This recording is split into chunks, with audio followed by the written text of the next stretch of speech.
Episode 28. It was Neville's turn next.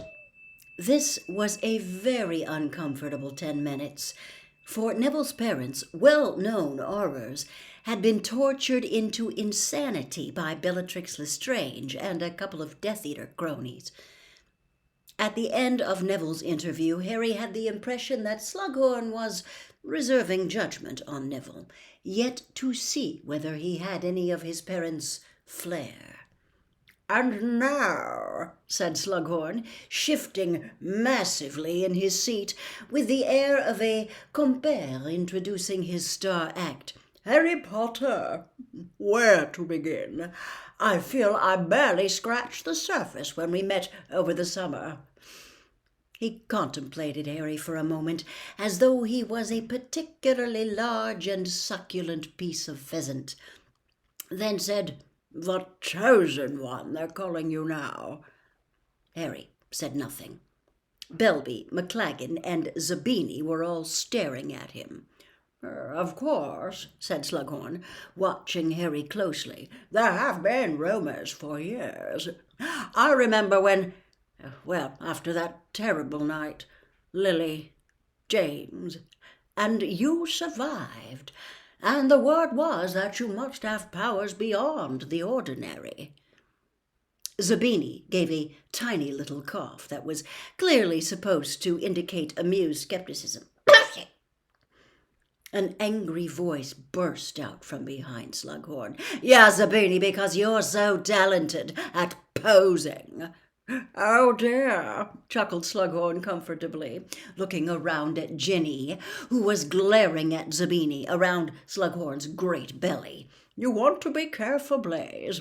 I saw this young lady perform the most marvellous bat bogey hex as I was passing her carriage. I wouldn't cross her." Zabini merely looked contemptuous.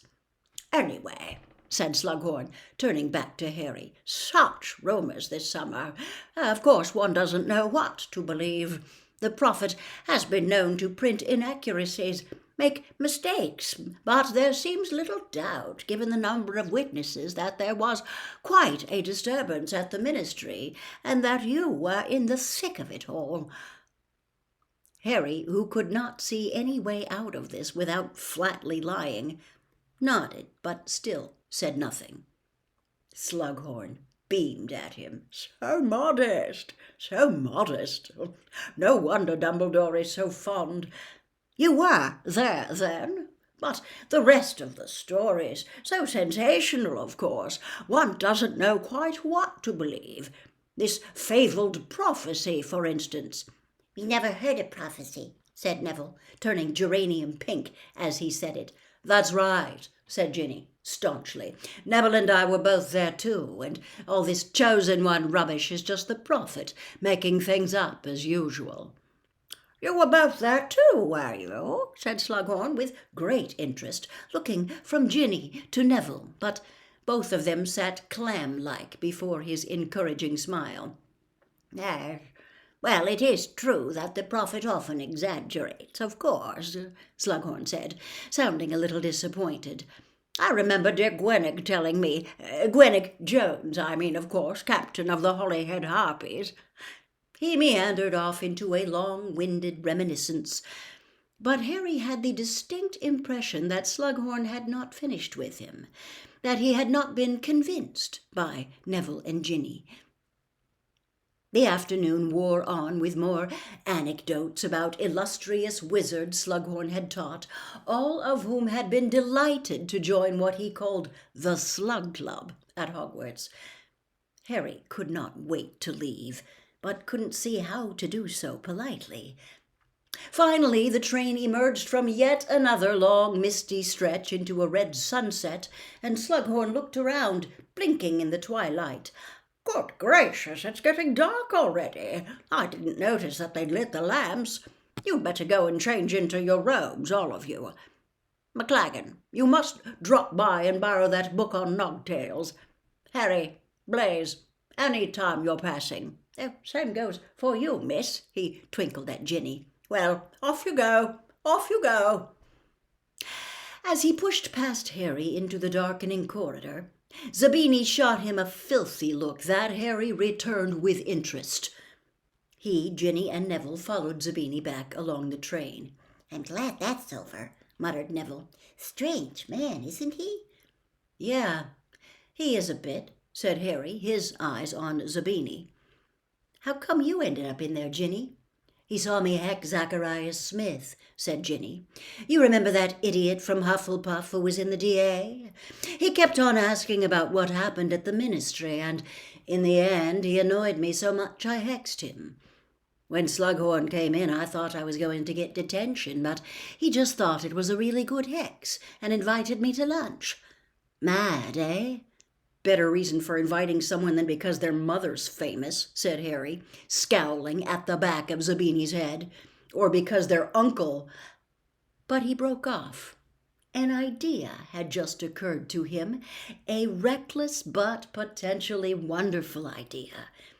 In a minute's time, Zabini was going to re-enter the Slytherin 6-year compartment, and Malfoy would be sitting there, thinking himself unheard by anybody except fellow Slytherins.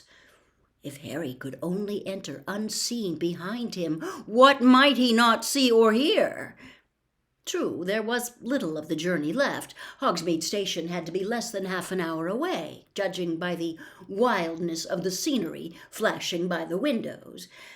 But nobody else seemed prepared to take Harry's suspicions seriously, so it was down to him to prove them. "I'll see you two later," said Harry under his breath, pulling out his invisibility cloak and flinging it over himself. "But what are you—" asked Neville. "Later," whispered Harry, darting after Zabini as quietly as possible, though the rattling of the train made such caution almost pointless. The corridors were almost completely empty now. Nearly everyone had returned to their carriages to change into their school robes and pack up their possessions. Though he was as close as he could get to Zabini without touching him, Harry was not quick enough to slip into the compartment when Zabini opened the door. Zabini was already sliding it shut when Harry hastily stuck out his foot to prevent it closing. "What's wrong with this thing?" said Zabini angrily as he smashed the sliding door repeatedly into Harry's foot. Harry seized the door and pushed it open hard. Zabini, still clinging on to the handle, toppled over sideways into Gregory Goyle's lap, and in the ensuing ruckus, Harry darted into the compartment, leapt onto Zabini's temporarily empty seat, and hoisted himself up into the luggage rack. It was fortunate that Goyle and Zabini were snarling at each other, drawing all eyes onto them, for Harry was quite sure his feet and ankles had been revealed as the cloak had flapped around them. Indeed, for one horrible moment he thought he saw Malfoy's eyes follow his trainer as it whipped upward out of sight. But then Goyle slammed the door shut and flung Zabini off him. Zabini collapsed into his own seat, looking ruffled. Vincent Crabbe returned to his comic, and Malfoy, snickering, lay back down across 2 seats with his head in Pansy Parkinson's lap. Harry lay curled uncomfortably under the cloak to ensure that every inch of him remained hidden, and watched Pansy stroke the sleek blonde hair of Malfoy's forehead, smirking as she did so, as though anyone would have loved to have been in her place. The lanterns, swinging from the carriage ceiling, cast a bright light over the scene. Harry could read every word of Crabbe's comic directly below him. "So, Zabini," said Malfoy, "what did Slughorn want?"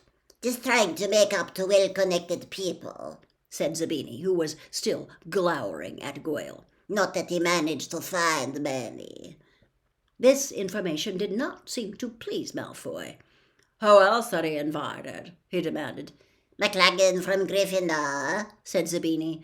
"Oh, yeah, his uncle's big in the ministry," said Malfoy. "Someone else called Belby from Ravenclaw." "Not him, he's a prat," said Pansy. "And Longbottom, Potter, and that Weasley girl," finished Zabini.